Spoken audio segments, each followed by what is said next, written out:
Good morning, everyone. Good morning, ma'am. Can somebody in the class tell me the definition of a function? Which is a part of the program and Mm. which is reusable. Yeah. The benefit that you get with functions is that reusability. Okay, you will be writing a function. What We will be writing the function to do a specific task. to do a specific task. Okay, so very good. Okay, so all this we have seen in yesterday's class. In today's class, we'll just see what is the need for functions. Say, for example, I'm having a function A. Okay, so function A can be divided into function B, function C, and function D.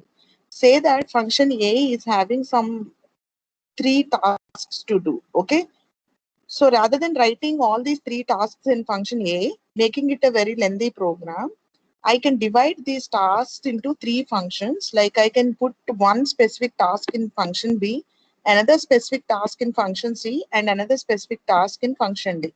That's what I told you in yesterday's class, referring an example of an ATM. Okay, so when you go to an ATM, the interface will be showing you different options where each and every option is a function in itself. Okay, so if I'm saying balance inquiry, it is a function in itself. Okay, it will be doing only balance function, a specific task. Okay, so if you want withdrawal, withdrawal is a function which will be doing only withdrawal. Okay, and they're not interleaved also. I mean, one function will not, unless and until you call it, okay, so unless and until you use it in another function, it will not interleave into another function. Okay, so here A is divided into B, C, and D, which is also called as, this is what is called as modularity. Okay, fine. And function C is further divided into C1 and C2. Okay, so by doing this, what you're doing is you're getting the benefit of reusability, as well as you're trying to reduce the number of lines inside your code. Okay, try to look into certain points related to functions. Problem is big, like you will be breaking it into small problems, and each and every small problems means that each and every task. Okay, so small tasks, you're putting it into a function. Okay, right. And also what you can do is, say for example, do application, what they can do is, if they are writing a single program, then everybody should be in a single place and write the program. Okay, they cannot combine their program together, they cannot integrate their program together. But if say that one person is taking the balance inquiry, another person is taking the module, the function of balance withdrawal, another function is another person is taking the pin change module. So each and every person can sit at their own home and they can develop their own module, and after that they can bring all these modules and integrate and make it a single application. Okay, so that benefit also you get with functions. And code reuse is one of the most prominent reasons to use functions. Okay, and next is like don't repeat yourself should be the principle. Okay, so whenever you're developing a software application, any application, by fact, any software application that you are developing, the first rule that you need to keep in mind is don't repeat yourself. Meaning that if there are some set of statements in different parts of the programs, same set of statements in different part of the programs, don't repeat it. Okay, make it a function and call it. Okay, so that's the meaning of DRY principle, which is dry principle. Dry principle means don't repeat yourself, and this is the principle we need to keep in mind whenever we are developing any software application. Okay, right. So the opposite of dry is wet principle. So what is wet principle? We enjoy typing. We enjoy typing means that you want to repeat the code again and again. Okay, so that should not be your principle. Your principle should be dry principle. Don't repeat yourself. Okay, so wet also represents write everything twice. Okay, so you should not be writing everything twice. Okay, so if there is at least two, if there is two times a set of statements are repeating, same set of statements are repeating, make it a function. Okay, so that should be your principle whenever you're writing programs. Okay, so once a function is written, it can be called multiple times. Okay, so that's what is called as code reusability. Once a function is written, you are writing only 4 lines of code and giving it a name. Like you're saying function. Okay, so give function 1. So that function 1 can be called. You can call that with the name anywhere you want, any times you want in the program. Okay, And so Python, like C, okay, so like C and Java, any other programming languages, Python also supports two kinds of functions. The first one is the built-in functions, okay, and the second one is user-defined functions. Coming to the built-in functions come along with the language. Just need to know in which package it is and just take it and use it, okay. Built-in functions are provided with the language. Now the other kind is the user-defined functions, okay. So functions are the programmer written functions, okay. So the programmer will be writing those functions, okay. So that facility is also there. Okay, so you can use the functions which are provided by the language, and also being programmers, you can create your own functions. Okay, examples of the built-in functions and all the methods that we have seen in the second unit pertaining to the list, sets, dictionaries, and all that are the built-in functions. And also you're seeing this print is also a built-in method. Okay, right. And then the other point is like, so libraries, okay, so built-in functions which are also known as libraries. Okay, you can use those libraries wherever it is needed in your particular application, right? You need to consider it as a loop, and when you need to consider it as a function. Okay, say that I'm having some set of statements which need to be executed at the same time 5 times or 6 times. Okay, so I want the same set of statements to be executed in the same place of the program for 5 times or 6 times. In that case, you will be choosing a loop. Okay, so you'll go for iteration. Okay, for say that I'm having the same set of statements in different parts of the program which need to be executed in different timestamps. Okay, so then in that case you will be going with the functions. Okay, because they are not executed at the same time.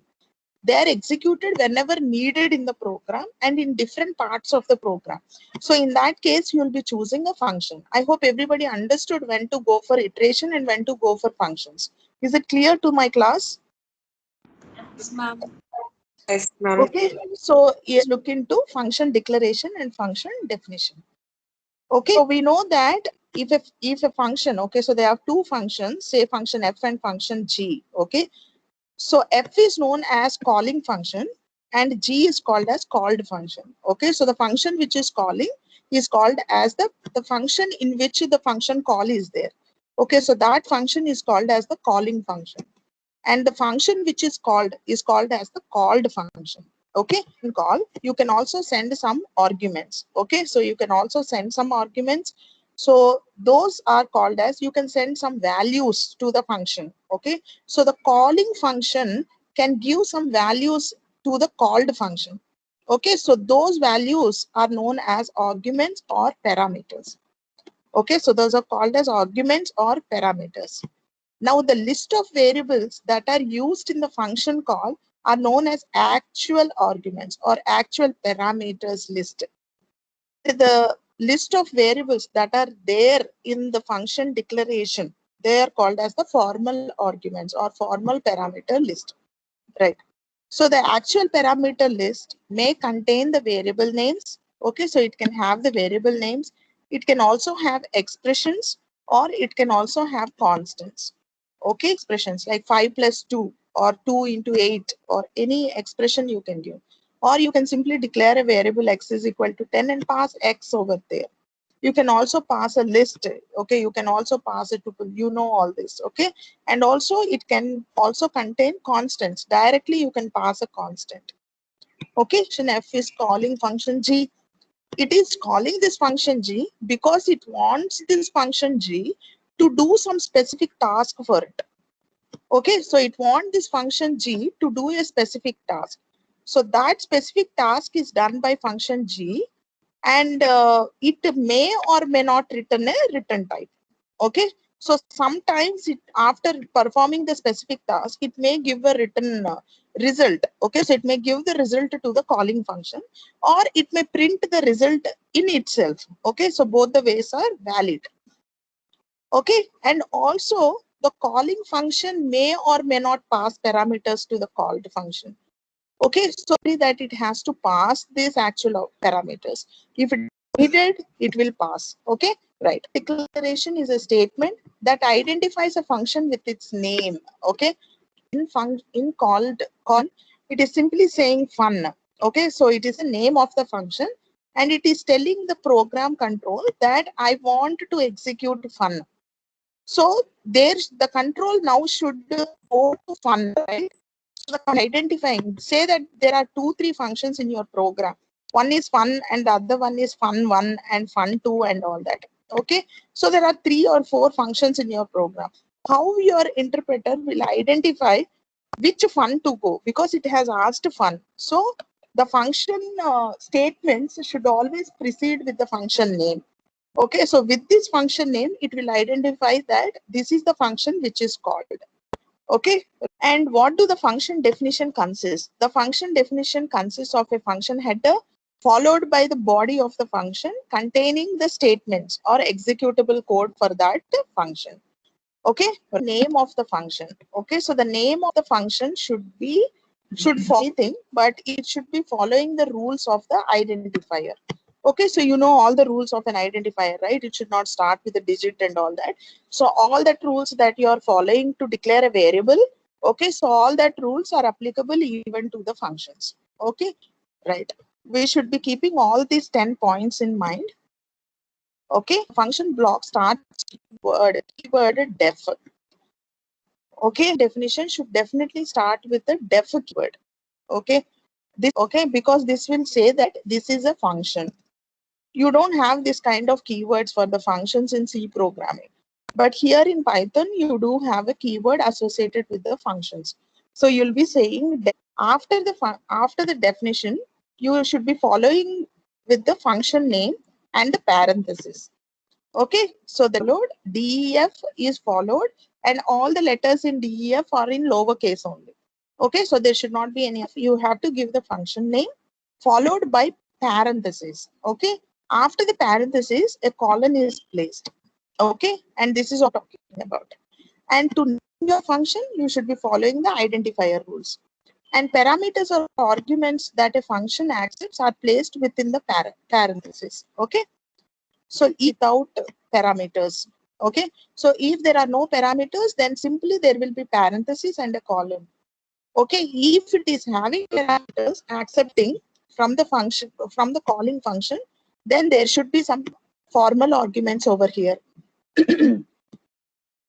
Okay, fine. Function is properly indented. Okay, so this block, in Python, you don't put a open curly bracket and a closing curly bracket like how you do in C programming. Here you just put indentation. Okay, so the indentation itself is like it is a block. And then function may have a written statement. Okay, so may have a written statement. It may have a written statement or may not also. Okay, and this written statement can also consist of expressions.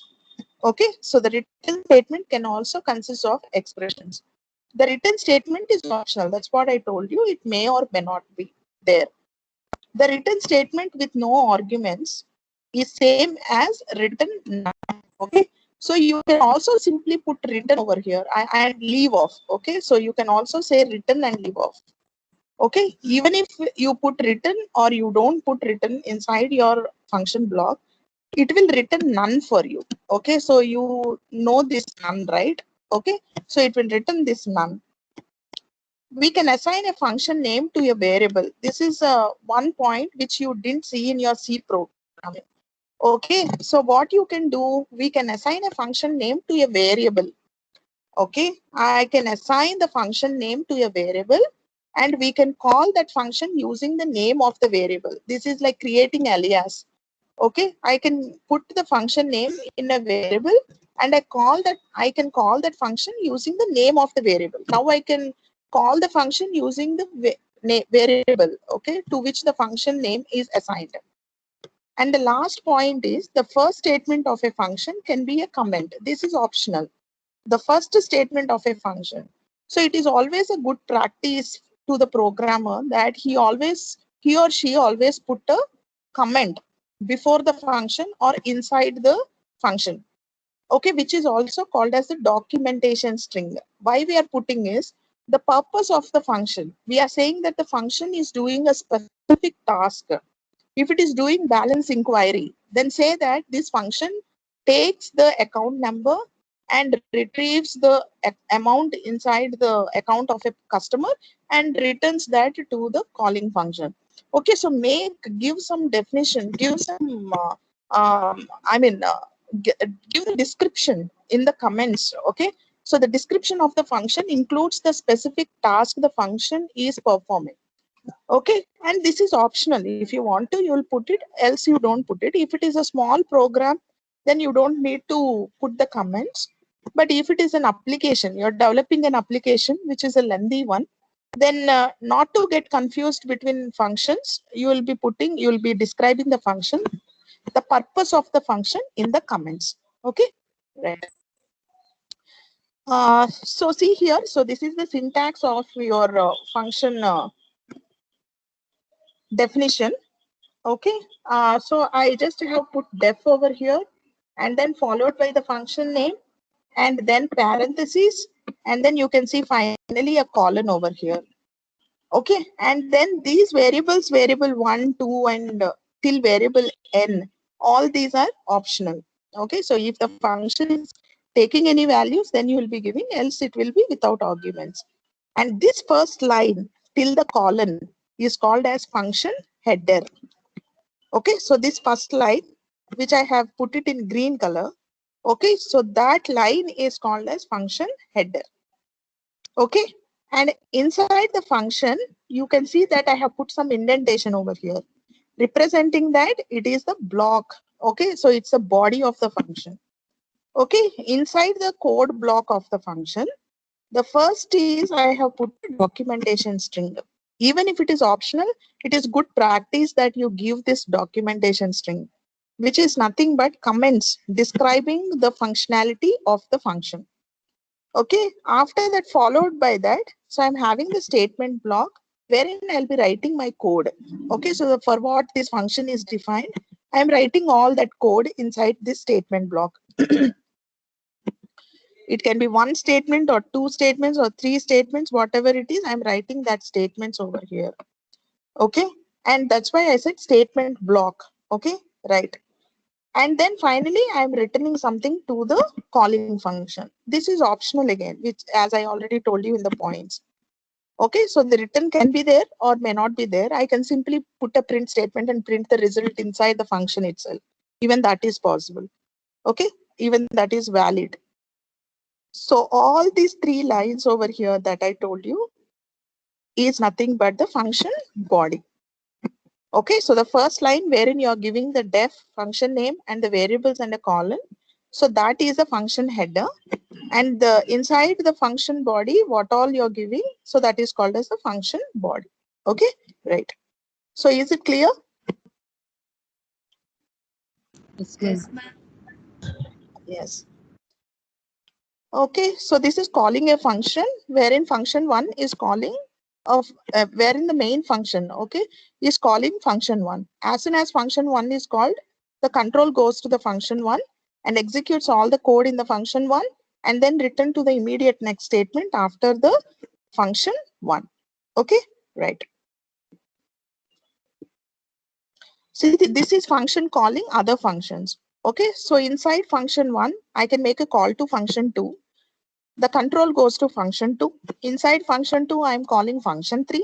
The control goes through function 3. And inside function 3, I have function 4 call. The control goes to function 4. And after inside function 4, there are no more function calls. So it will execute to the end. After it finishes its execution, the control will be going to the function that called function 4. Okay, the previous function. Okay, so the control will go to function 3, and here the rest of the statements in function 3 will be executed, and after function 3 finishes, the control will be returning to function 2. The function 2 will execute the rest of the statements below function 3 call, and then after finishing all the statements in function 2, then the control will go back to function 1. And the function 1, there are some more statements after the function call 2, so all those statements will be executed. Okay, so this is how a function can have another function call in itself.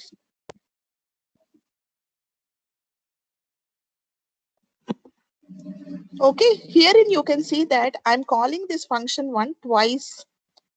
Okay, so this is also valid. So inside the main, what I'm doing is I'm calling function 1. So function 1, the control goes to function 1. All the code inside the function 1 is executed and the control returns to the immediate next statement after the function 1 first call. Okay, so the control has come to this particular point, meaning that there is a statement after this first function call. Okay, fine. After executing certain statements, what happened is I want this function 1 again. So I'm calling this function 1 again. So the control goes to the function 1 again, executes all the statements, and then returns the control to the immediate next statement after this particular function call. So like this, I can make multiple calls, okay, to the function wherever I want inside the program. Okay, so there is no restriction on these many times only you can call the function. Okay, fine. And the next is you can also put this function call. Okay, so the function call can be put inside a for loop or a while loop. Okay, so that is also valid.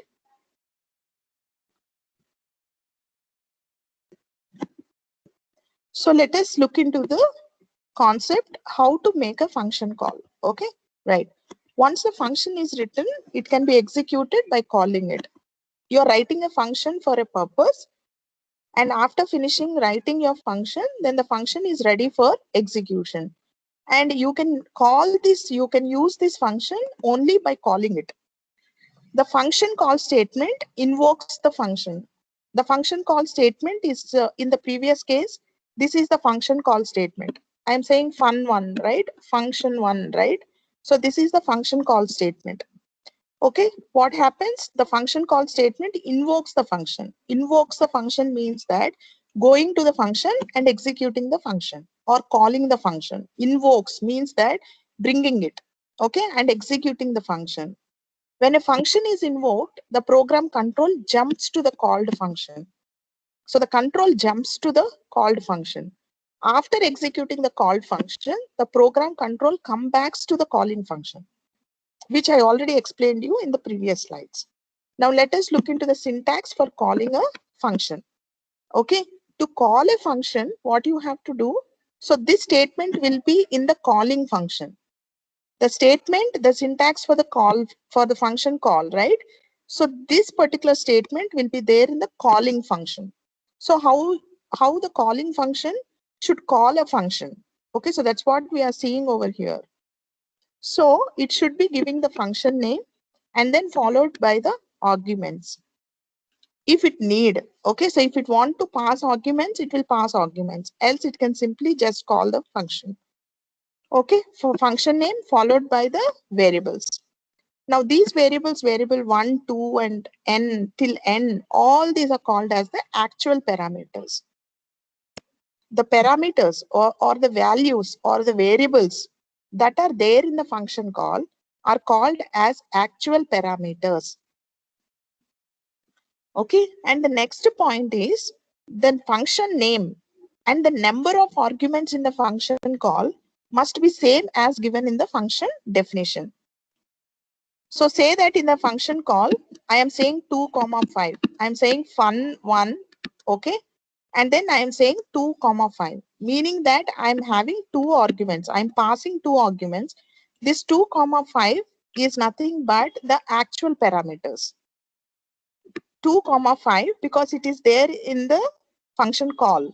These are considered the parameters which are there in the function call. The variables that are there in the function call are called as actual parameters. So this 2, 5 is nothing but the actual parameters. And this fun1 that I told you is the function name. Okay. And what happens as soon as I made a call, what happens? The function call, the control goes to the function. What is a function? Because there is a name here. So it identifies the function with its name. Okay, so it goes to the fun1 function. So in fun1 function, it checks the function header. Inside the function header, because there are two arguments over here, here also the formal arguments should be two only. It should match. Okay, if there is a mismatch with the actual and the formal arguments, it will give you an error. Right. So let us look into some examples. So there are two examples here, wherein the first example is where I have made a function call. The name of the function is sum here. This is the entire program. You can check in your PyCharm, or you can also check online in your online compilers. Okay, so there are only 3 lines of code. It's not. I said sum 10, 20. The sum over here is the function name. The 10, 20 over here are the actual arguments. And this entire line over here is nothing but the function call. Okay. So this entire line over here is called as the function call. Now, as soon as the function call is made, what happens? The control goes to this function, right? That's what we have seen. The control jumps to the function. Okay. And then it executes this particular. So A is going to formal argument, 20 is going to this particular formal argument. So now A is having 10 and B is having 20. And when I say print A plus B, what will happen? It will print 30 on the screen for me. So this is what we are expecting from this particular program. But what happened here is, it is telling me that there is a problem here. What is the problem? Because you are calling the function before declaration. Okay, so you're calling the function before its particular function definition and all that. That's why it is not able to identify the function. So this is a syntax rule that you need to follow whenever you're using functions. Okay, whenever you're making a function call, make it a point that the function is already defined. Is this point clear to everyone in the class? Yes, ma'am. Yes, ma'am. It is a syntax rule. Okay, you have to define the function before its call. So that is the rule. So I just made that modification, else the logic is same. I just made that modification. I just have made the function definition prior to the function call. So now it will work. So it is just giving me 30 here. Okay, so here there is no syntax error, but the ordering is different. Okay, right. So I hope you understood this. So don't make this mistake whenever you're writing functions inside your program. So what is the answer here? 30 is the answer. Okay, I'm passing 10, 20. These are the actual arguments. A, B are the formal arguments. And since I gave a def, it means that it is a function. And sum is the name of the function. See, I have given a colon at the end of the function. And I have given indentation for the body of the function, and inside the body of the function I didn't give any written over here. I just have printed the sum. Okay, what is the purpose of this sum? The purpose of this sum is to add two numbers that the calling function is giving it. Okay, the calling function is saying I will give you two numbers, add these numbers and give me the result. That's it. So here this sum function is having a specific purpose of adding two numbers and giving the result of these two numbers. Yes. Written a value. Okay, fine. So I made a function call over here. So I made it a point that the function definition is prior to it. So this is the function. So the name of the function is mul. I named it mul because it's relevant to multiplication. So I just gave it as mul. Okay. And this function is taking two values from the calling function. So I gave two formal arguments. And this line was, so this is the documentation string. This program, other than me, also will be able to understand what is happening in this particular function. And also, if I come back after 1 month to look at the code that I have written, so I myself also will be able to understand that this function is multiplying two numbers. So documentation string will enhance the readability of your function. It will help you to actually describe your function. So even if it is optional, my advice to the students would be like, give the documentation string. Tell what your function is doing, what task is happening inside your function. So it's a good practice. Then I said written x into y. In the previous slides, when I was explaining you the function definition, I told you that a function can have, can you see this slide, everybody? The function body. Yes, ma'am. So what I said, the function can written an expression statement. Okay, so expression also a function can written. Okay, so that's why I said x into y. X into y is an expression, right? And a function can written an expression. Okay, and what I said written x into y. So that's it in the function. Now what I'm doing, I'm reading in two numbers, which are a and b, which are of integer type. So I'm saying a is equal to int and all this. So I'm reading two numbers from the user, and then I'm making a call to the function. How I made a call to the function? I said mul, and then I said a comma b. What are a comma b here? A comma b are the actual arguments. Girls, is my voice? X and y are the formal parameters. And since the function is returning me something, I said C is equal to. Okay, so the result will be caught in C. Even if I say mul a comma b, it is not a mistake. But in Java, it is a mistake. If a function is returning something, you definitely have to catch it. I have to say C is equal to some mul a comma b. Definitely, I have to give a variable which will catch the result if the function is returning something. But here in Python, it is not an error. Even if you don't catch the return type, you don't catch this return, it's not a mistake. Okay, right. So you need to be very careful when you write your programs. So I'm saying C is equal to mul a comma b. I hope you understood what is C for. Okay, so the C will be getting the result. Okay, that is x into y. The result of this multiplication will be caught in C. And finally, I'm printing the result, which is C. Okay, so I hope this program is understood. Now let us see what will happen when I execute this program. When I execute this program, it will prompt me to enter the first number. So I entered 3 and it's asking me to enter the second number. I have entered 4. As soon as these two numbers are entered, the next statement is calling the mul function. How the mul function is called? The mul function is called with the variables a comma b. So here I have given the variables to be, the values of the variables to be 3 comma 4. So 3 comma 4 are passed. So now x will be holding 3 and y will be holding 4. Okay, and inside this particular function, I said x into y. So 3 into 4 will happen, which is 12. And this particular return will return 12. So that 12 is caught in this particular variable C, and I'm printing C. So the result is C, which is nothing but the return. Okay. So it is returning 12 for me, and it is printing 12 on the screen for me. So is it clear? Function that returns a value?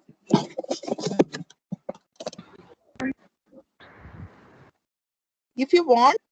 Yes, ma'am. Okay, let me explain you again. To define a function, I should be using the keyword. What is the keyword I should be using? I'm saying def, right? So this is the keyword I should be using. Okay, and what I'm doing here, I want a function and I'm naming the function. What I'm saying, the function name is mul. I have given the name of the function to be mul. And so there are some arguments that I want this mul to have. Okay, so this mul is taking in two values.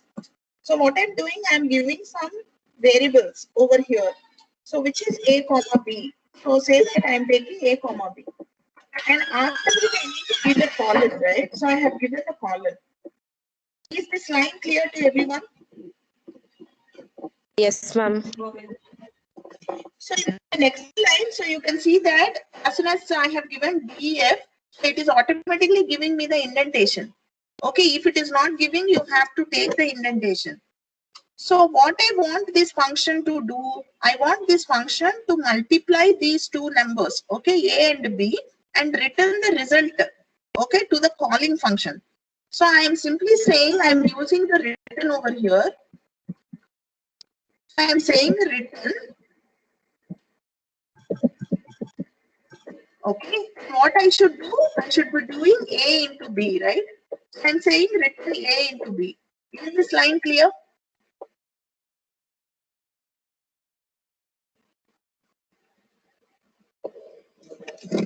Is this line clear? Yes, Yes, ma'am. Yes, ma'am. I'm saying written A into B. Or else what I can do? I can simply say, okay, C is equal to A into B. And then I can say written C. I can also do it in this way.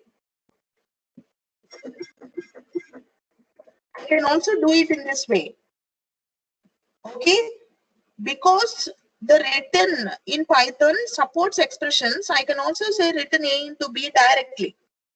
Okay, is it clear? Yes, ma'am. Yes, ma'am. What is this function doing?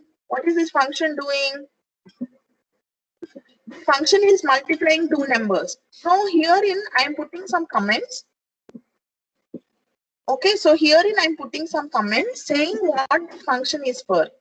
I am saying this function, all the description I am writing here. This function multiplies two numbers and return the result.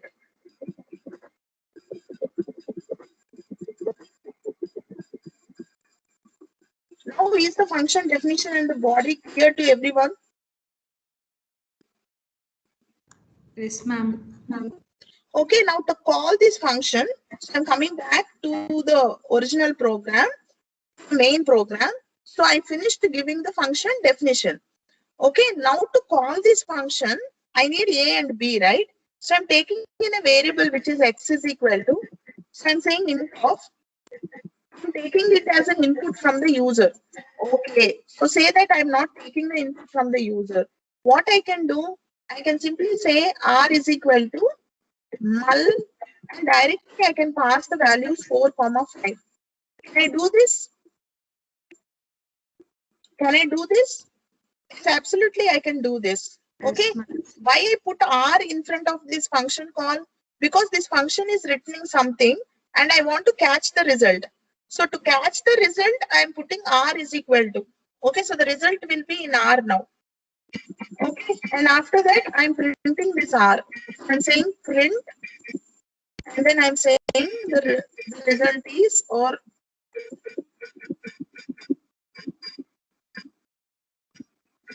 okay, fine. This is, the program is complete now. Let me execute and show it to you. Can you see the result?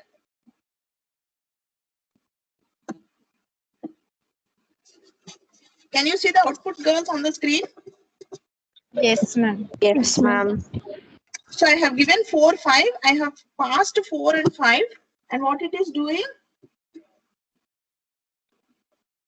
It's two values and giving us result. We are passing this 4 and we are passing this 4 to this particular A and this 5 to this particular B.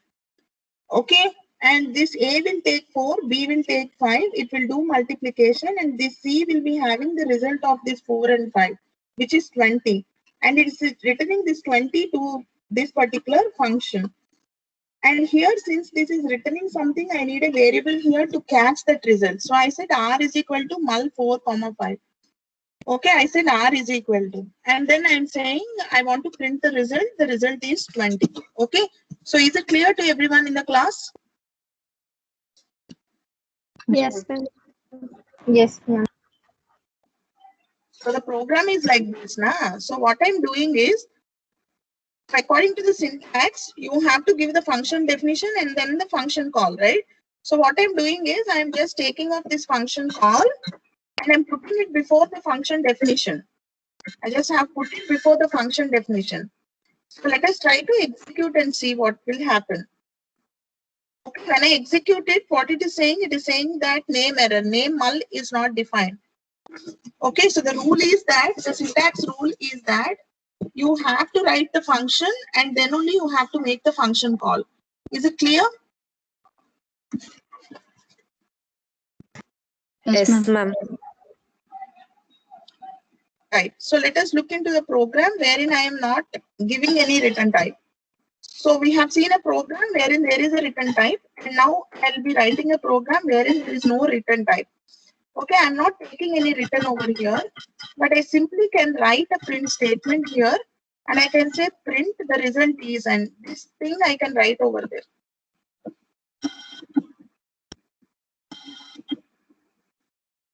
But what I need to print, okay, I need to print C here, or else simply I can say the result is, and I can say A into B also. But for you to understand it, I am just writing it in a more elaborate way. Okay, so I just made the function call. Okay, fine. So what is this function doing here? The function is just taking the results and printing it in itself. It is not giving anything to the calling function. Okay, so when I execute this, so the result is 20. Can you see the output here at the bottom of the screen? No, ma'am. Everybody, Yes, ma'am. can you see wherein we are trying to write a function which does not return anything to the calling function? Is it clear, girls? Yes, ma'am. Yes, ma'am. Yes, ma'am. Okay, fine. So I'll stop my class now and we'll continue in tomorrow's class. Okay. Okay.